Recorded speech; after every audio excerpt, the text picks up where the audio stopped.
မြန်မာတက်ကရဲ့1989ခုနှစ်ကိုကူပြောင်းရရှိလာတဲ့ဒီနှစ်လိုမင်္ဂလာရှိလာတဲ့မြန်မာနှစ်တွေကိုအခါသမယမှာပြည်တော်သမ္မတမြန်မာနိုင်ငံတော်အတွင်းမှာမိတိတည်ထန်ကြတဲ့ပြည်တော်စုဘွားတိုင်းရင်းသားမိဘပြည်သူများအားလုံးအပါအဝင်ကမ္ဘာတော်လုံးမှာရှိကြတဲ့ကမ္ဘာသားများအားလုံးဘေးပြာများကင်းဝေးပြီးစိတ်ဓာတ်ဒုက္ခကာယဒုက္ခတို့နဲ့ပြည့်စုံကြပါစေကြောင်းဆုမွန်ကောင်းတောင်းအပ်ပါတယ်ကျွန်တော်တို့နိုင်ငံဟာပြီးခဲ့တဲ့နှစ်ဟောင်းကာလမှာတဘာဝဘေးအန္တရာယ်တွေနဲ့နှစ်ကျင်းတိုင်းကြုံတွေ့ခံစားခဲ့ကြပါတယ်ပြီးခဲ့တဲ့စက်တင်ဘာလအတွင်းမှာယာဂိမုန်တိုင်းတက်ခတ်မှုတွေကြောင့်မိုးတိရန်စွာရွာသွန်းပြီးမြို့ပေါ်တချို့မှာရုတ်တရက်ရေကြီးရေရှမ်းမှုတွေဖြစ်ခဲ့တယ်လို့မနက်28ရက်နေ့မှာလည်းပြည်အား9.9 Richter scale ရှိတဲ့အလွန်ပြင်းထန်တဲ့မြေငလင်လှုပ်ခတ်မှုဒဏ်ကိုလည်းကြုံတွေ့ခံစားခဲ့ရပါတယ်ထိခိုက်ပျက်စီးတွေနဲ့တည်ဆုံဒဏ်ရာမှုတွေများပြားလှတဲ့အတွက်ကြောင့်ငလင်တန်တဲ့ဒေသတွေမှာအရေးပေါ်ကူညီကယ်ဆယ်ရေးလုပ်ငန်းတွေအတွက်အကူအညီများစွာလိုအပ်ခဲ့ပါတယ်ပြည်တွင်းပြည်ပအကူအညီတွေကိုလည်းဖိတ်ခေါ်ခဲ့တယ်လို့ထိုင်းနိုင်ငံမှာကျင်းပတဲ့စာရမအချိန်မြောက် BIMSTEC ထိပ်သီးအစည်းအဝေးကိုတယောက်ဆင်မှာလည်းအစည်းအဝေးတယောက်လာတဲ့နိုင်ငံခေါင်းဆောင်မှနဲ့တွေ့ဆုံပြီး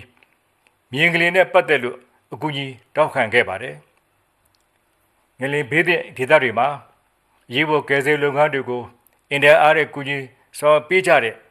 ပြည်တွင်းပြည်ပကကူညီကယ်ဆယ်ရေးအဖွဲ့ဝင်များနဲ့ငလင်ဘေးတဲ့ပြည်သူတွေအတွက်လိုအပ်တဲ့ထောက်ပံ့ရေးပစ္စည်းကယ်ဆယ်ရေးပစ္စည်းများနဲ့အလှူငွေတွေကိုပေးရထူထမ်းပေးကြတဲ့ပြည်ပနိုင်ငံများနဲ့ပြည်တွင်းကအလှူရှင်များအားလုံးကိုလည်း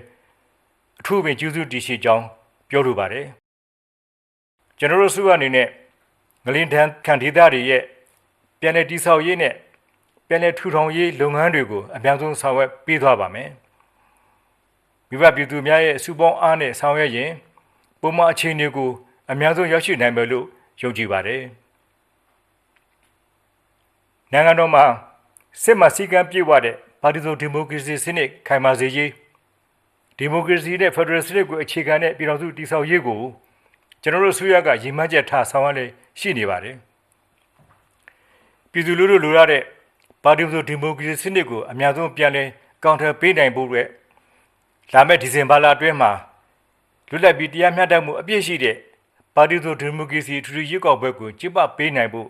ကျူးပန်းဆောင်ရွက်လေရှိနေပါတယ်ပါတီစုံဒီမိုကရေစီစနစ်ကိုအမှန်တကယ်လိုရတယ်ဆိုလို့ရှိရင်အဓိကဖြစ်တဲ့ရွေးကောက်ပွဲအောင်မြင်မြင်ပြည့်မြောက်နိုင်ဖို့အတွက်မိဘပြည်သူများအနေနဲ့ပူးပေါင်းပါဝင်ဆောင်ရွက်ပေးကြဖို့မြစ်တာရက်ခံလိုပါတယ်ကျွန်တော်တို့ဆိုရအနေနဲ့နိုင်ငံတော်နဲ့နိုင်ငံသားအားလုံးရဲ့အကျိုးစီးပွားကိုအကောင်းဆုံးအကောင့်ထဲဖော်ပေးနိုင်ဖို့အတွက်အစဉ်တစ်ဖြင့်ကြိုးပမ်းဆောင်ရွက်လက်ရှိနေပါတယ်ငလင်ဘေးဒဏ်တဲ့ဒေသများအတွက်ပြည်내ထူထောင်ရေးလုပ်ငန်းများဖြစ်တဲ့အစိုးရရုံးဌာနများပြည်내တည်ဆောက်ရေးပြည်သူတွေရဲ့အိုးအိမ်နဲ့လမ်းမဆက်သွယ်မှုလုပ်ငန်းများပြည်내တည်ဆောက်ရေးတို့ကိုလည်းအောက်သွင်းခွန်ဆိုင်ဆောင်ရွက်သွားပါမယ်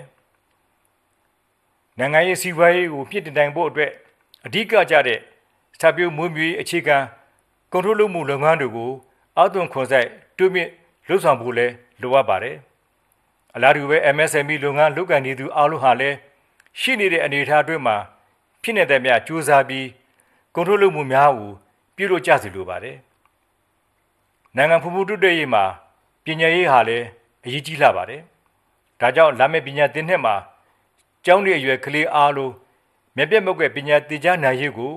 အလေးထားပြီးတော့မှဝမ်ဝမ်ပူပေါင်းဆောင်ရွက်ပေးကြဖို့လည်းတိုက်တွန်းလိုပါတယ်နိုင်ငံတော်ဖွံ့ဖြိုးတိုးတက်စေဖို့အတွက်တည်ငြိမ်အေးချမ်းမှုလည်းလိုအပ်ပါတယ်ဒါကြောင့်လည်းရေရှည်တည်တတ်ပြီးစစ်မှန်တဲ့ငြိမ်းချမ်းရရှိအောင်ကြိုးပမ်းဖော်ဆောင်နေပါတယ်လက်ရှိဖြစ်ပေါ်နေတဲ့ပဋိပက္ခတွေကိုအစိုးရနိုင်ဖို့ကျွန်တော်တို့အစိုးရက